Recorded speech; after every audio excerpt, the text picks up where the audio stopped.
INAudio presents Whirlpool by Eileen Enwright Hodgetts. Read for you by Nancy Batco. Prologue. Niagara Falls, Spring 1919. Two men clung to the rusted railings, their eyes wide with terror. Helpless in the grip of the current, the barge gathered speed, rushing headlong through the churning waters toward the distant thunder and the plume of spray that marked the falls.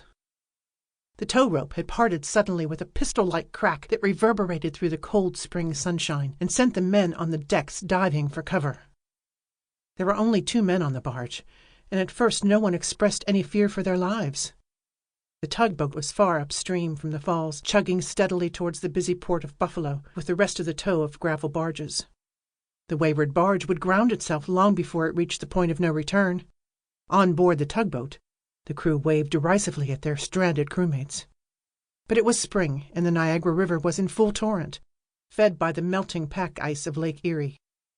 The barge, which bore no name, for she had never been an object of interest, found no welcoming sandbanks and no rocks to slow her progress. Soon she began to swing around in lazy circles, one moment pointing upstream towards Buffalo and safety, and the next rushing downstream towards the precipice. She began to attract attention, and word spread rapidly. On both banks of the river, Canadians and Americans gathered to watch in helpless fascination as the drifting barge picked up speed, tossed on the waters of the wide river. She swept on past Navy Island, where they had hoped she might run aground. Onward, onward until the sun began to set, turning the waters into a sullen, bloody red. Currents carried her rapidly past Grand Island, while the rough white waters surged along her sides.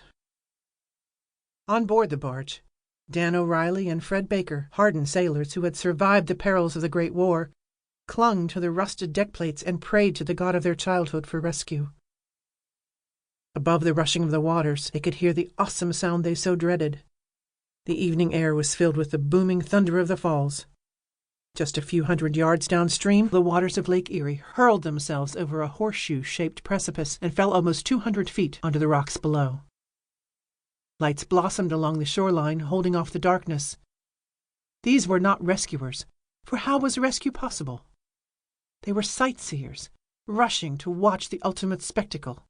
Men and machinery sacrificed to the falls. Between 1894 and 1919, 37 souls had been rescued from the waters of the Niagara River by one man. One man who stood now on the bank of the river, his sad gray... Sample complete.